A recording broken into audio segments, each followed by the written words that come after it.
What do you make of Tim Walz? Yeah, so I think Walz actually was a pretty safe pick. So Governor Shapiro certainly had a lot of upsides and I think was viewed as probably the strongest pick by Republicans and a lot of Democrats as well. And that's just because he is the popular governor of a state that will probably be the tipping point this cycle, or could be the tipping point. And so he had a lot of upsides, but he also had some downsides where he had frustrated some fellow Democrats because of his positions on education and Palestine. And so that had caused some tension there. And I think the Harris campaign kind of went with the safer bet in Walz, who, you know, is the governor of a bluer state, but still a part of the Rust Belt, which is an area that is critical for her to win if she wants to win in November. And so I think they still think he could have upsides in places like Wisconsin and Pennsylvania and Michigan. And, you know, he once represented a district in southern Minnesota that was actually pretty swingy. And back in the day, he was able to overperform Trump's margin back in 2016. Now, as governor of Minnesota, he has certainly had a more progressive track record and has been able to make a lot of progress on progressive priorities now that Democrats have a trifecta there.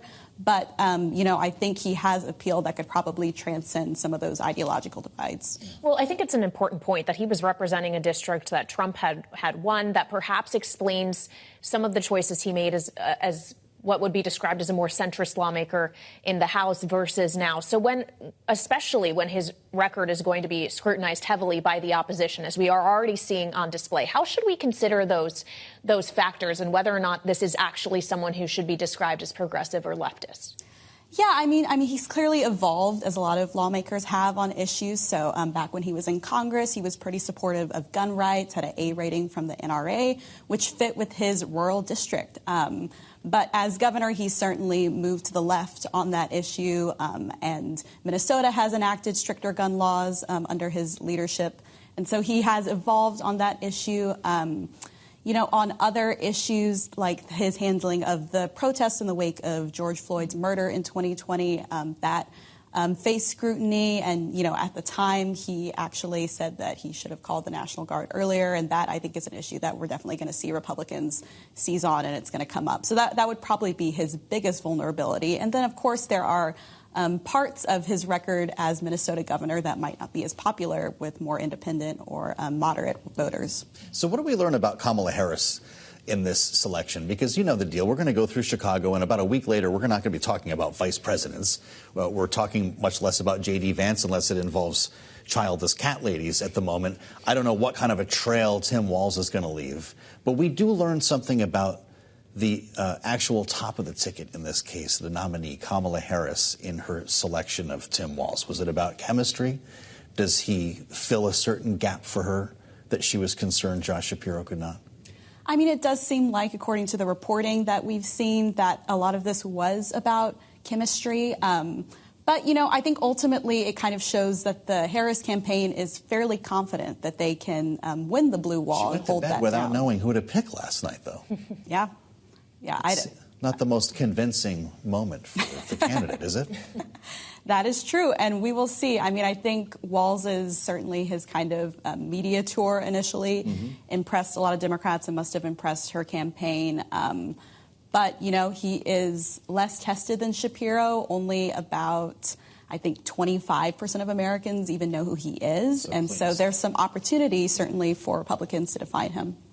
Well, as we consider this idea that he's adding to the Harris ticket, and he is meant to you know, have an effect there, he also becomes part of this wider ticket that voters are going to be looking at, the wider ballot.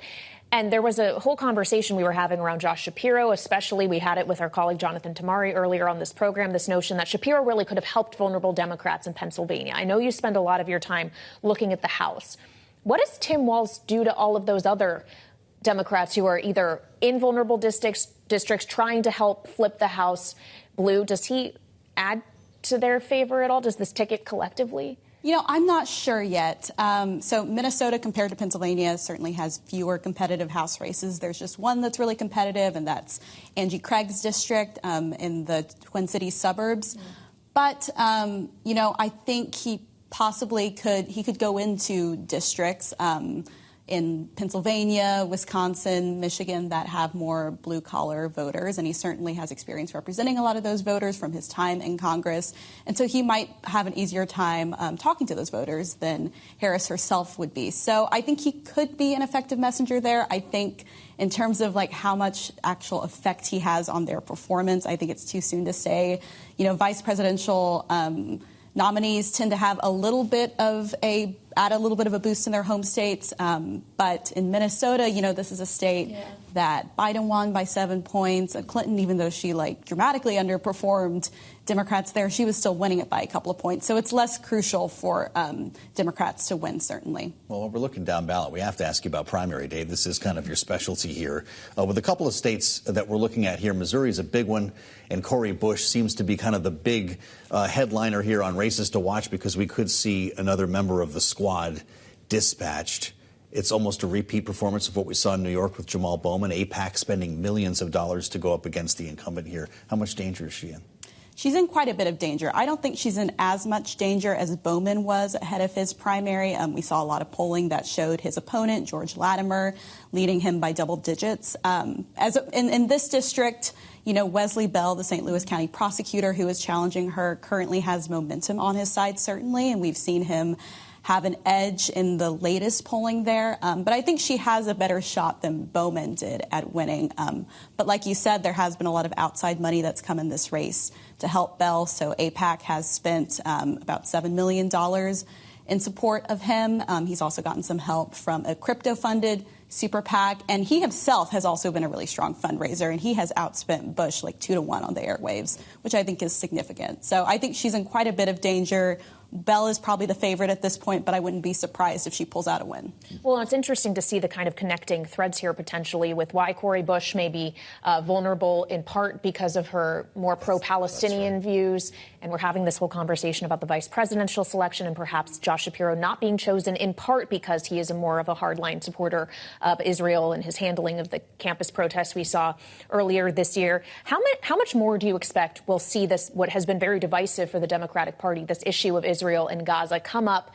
And is there anyone else who's vulnerable on this as Jamal Bowman was or Cori Bush? Yeah, it's a good question. You know, it's interesting, though, because in the Bush primary and in the Bowman primary, I would not say that Israel itself was a top issue, certainly not in the campaign ads. Even when you're looking at what the two candidates were talking about in both of these races, it was largely focused on domestic issues. So the fact that Cori Bush voted against the infrastructure bill back in 2021, that's been a big issue. She voted against the debt ceiling bill in 2023. That is also a big issue. But Israel has certainly been the impetus, I think, for a lot of these primary challengers. You also have Ilhan Omar has a primary in Minnesota next week. Now, I think she's in a much safer spot than Bush and Bowman, certainly. But that is definitely a race where we're seeing the Israel-Palestine divide in the Democratic Party come up more.